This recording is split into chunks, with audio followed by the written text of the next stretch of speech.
Hey there, welcome to another Fit Tip Friday. These are just little tidbits that I've learned over the years of coaching, training, supporting women in like their desires to become more athletic, have more fun, have great adventures. And here I'm just showing and sharing like small, powerful tips that I think are going to help you along the way and make your play and fitness easier and more fun. If you're watching us on the YouTube channel, you get the benefit of the show and tell. Otherwise, if you're listening in the podcast, don't worry because I'll be describing what I'm talking about. So today, let me just start with this. Last Friday, I talked about the thing that I think every biker needs other than a bike, which is a helmet. So I thought, well, in that vein, I have a lot of people who like hiking on here. So what is the one thing, the absolute one thing that every hiker needs? And I mean, there's a ton of things that hikers need, and we can certainly go through that at some point. But right now, the one thing that I think hikers need to have and consider is their hydration.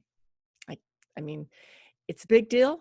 And with all the new people that we have using the outdoors over the last year from the pandemic, there's been a rise of incidents for hikers having heat stroke and worse. And so I thought, you know what, let's just talk about this real quick because it can be super, super easy. And on the show notes, there is a calculator. It's a hydration calculator, and it's based on let's see, hang on. I am blanking out. Sorry. It's based on male, female, I think body weight, and probably temperature that you're hiking in. So check that out because it's really effective. But just in general, you just need to remember, take some water. So here's what I've got for you today. A couple of things that I use. One of them is that if nothing else, I just grab a big bottle. This one is 32 ounces. Fill it up, super easy, drag it on the trail with me. Another option, if you want to carry a bottle, is an insulated bottle. This one's smaller because it's what I use on my bikes. It's about 16 ounces, but it's insulated so that in the summer when it's hot out, it's kind of nice because you still have slightly chilled water. You're not drinking the warm, tepid stuff that happens.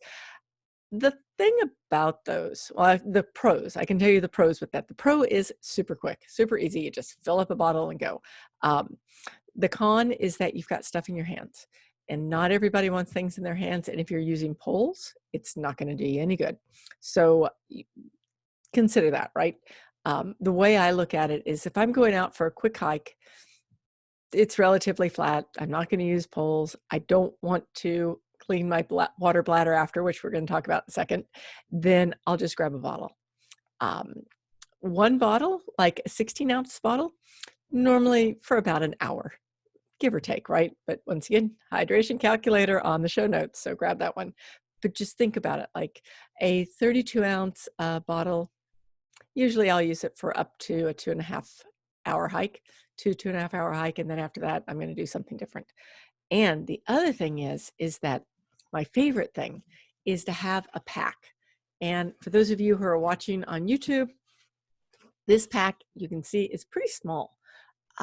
And it's small for a reason. The reason is that, and we're going to do an episode on this because this is big, but the size of your pack doesn't really determine what you take. It determines what you're going to put into it. That may not be the best way of putting that, but I'll put it this a different way. If you have a purse, your purse usually gets full, right? Same thing with packs. I just see that when a person has a bigger pack, they just keep putting stuff in there.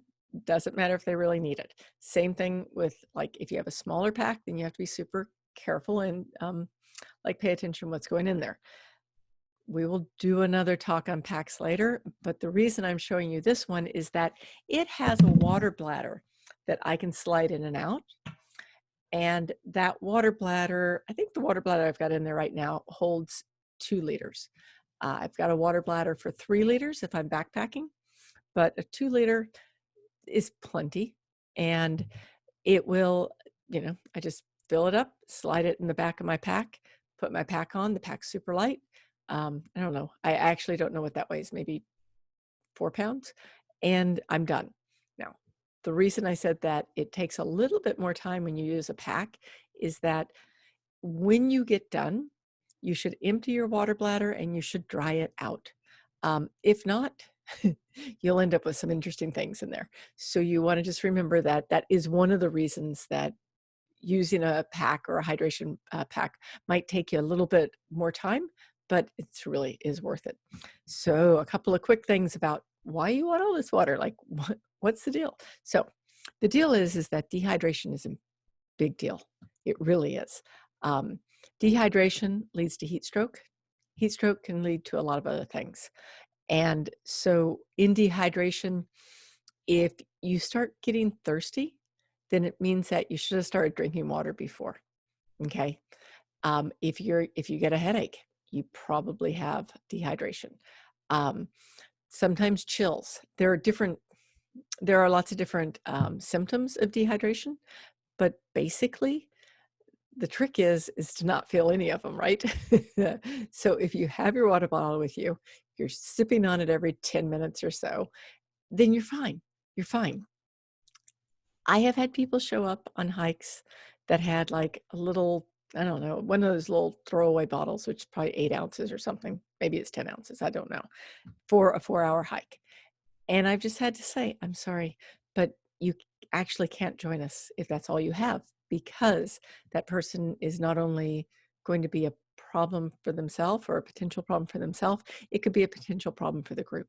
So think about that. Like if you're, when you're doing this, I mean, you're not just taking care of yourself, which of course that's what we're all doing, right?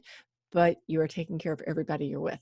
So I'm not going to go into a song and dance or a soapbox today about why you need water, but I will just say, think about it.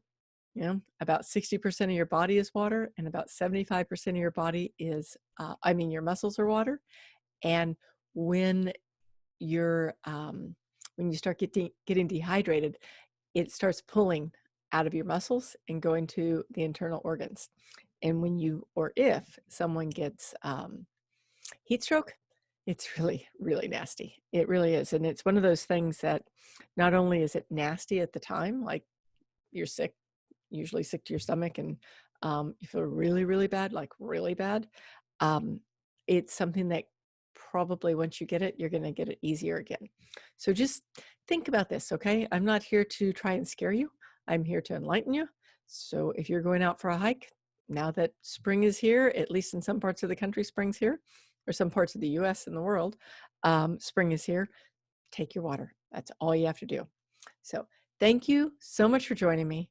I really appreciate this. And if you have a topic or a question that you'd like me to address, just drop me an email. It's just kelly@fitisfreedom.com. I mean, I love talking about adventure. I love talking about play. I love talking about gear, and then all the fun we can have, especially when we put our fitness to work, right? So you're doing all the things you need to take care of your health. Let's do all the things we need to go play and play well. Thank you so much, and have a wonderful, wonderful weekend. See you.